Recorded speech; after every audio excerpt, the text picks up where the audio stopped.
Statement of 1 Gen Cospace. Original statement given the 3rd of November 2023. Statement regarding a series of lucid dreams following a death game. Audio recording by Elliott, Briny, Head Archivist of the Final Institute, FSMP. Statement begins. Alright, let's get one thing straight here. I am not a murderer, and I am not insane. I know my story sounds like I'm mentally ill, which, fair, I am. However, I know my limits. Whatever I went through, it was different. The best way I could explain it is, it was like a dream. One where I was able to move and run and climb and just do things I never did before. It was even crazier seeing there were other people in it too. Some familiar, some not. And I would say it was fun, but there were rules. The world had a motive, and it wanted us dead.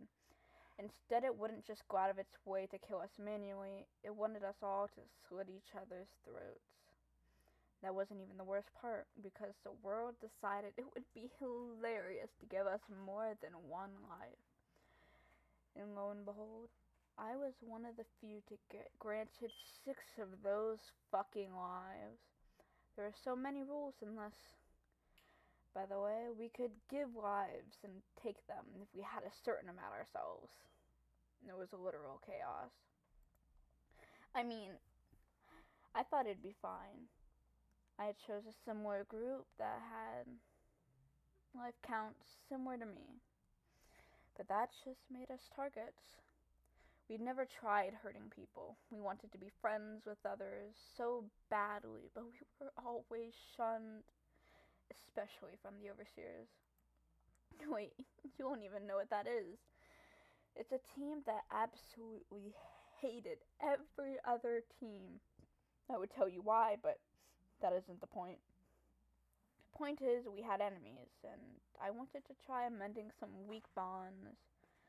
So I made the tragic decision of talking to the leaders of the overseers. She made me believe we had a chance at an alliance, even gave me information that helped out my team. Like the fool I am, I entrusted her with one of my lives. I shouldn't have. It was so stupid of me. He had a history of betraying people. I don't know how I didn't see it coming.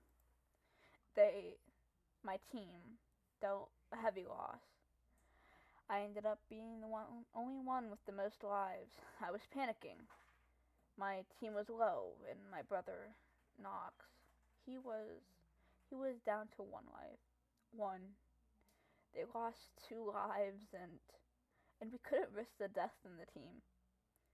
We just couldn't. So I gave my life to Knox. Ended up at only 2 remaining for me, but I made a deal with the overseer's leader.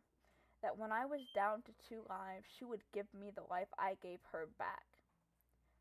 I thought I could trust her. I really foolishly did. He tricked me, led me into a trap, and almost had me killed. I lost my gear. I felt like such an idiot. I swear I was seeing ghosts and they were comforting me. I felt so used. The anger I felt was building and whirling in me in a spiral of just hatred and malice, and I wanted her dead. The leader of the overseers, I wanted to slit her throat. And I had the fortune of doing so. I won't bore you with the details leading up to it. He wasn't the only person I killed in that dream, but definitely the most memorable one. All his teammates were dead, and it was just them against us. I was shaking with excitement when I found her curled up in a dingy little dirt hole. My joy was basically at its peak. I shoved all my teammates out of the way and exclaimed how her last life was mine. I killed her. I spilled her blood, and I felt no remorse. I was so overjoyed I didn't care when my own head was chopped off. I woke up in my bed feeling as fresh as a daisy. I won against the one who hurt me. no matter what anyone says. It's strange. Knox I know in real life, and they were in my dream. But I've never seen the others, not from what I remember. Well, I knew Jazz and Vinka, but maybe the others, I've seen their faces, which is why they were in my dream. Whatever. What I mean is, it was the most intricate and detailed dream ever, and it felt so real that if I ever saw that damned leader in real life, well, I may actually become a murderer. Statement ends. Notes. Well, this statement was certainly a read. Personally, I'm not quite sure what to make of this. The death game inside a person's dreams. It's a curious tale indeed. I wonder personally if they've continued at all, and if they did, how? Yet, even despite my curiosity, this tale feels like a series of wild lucid dreams.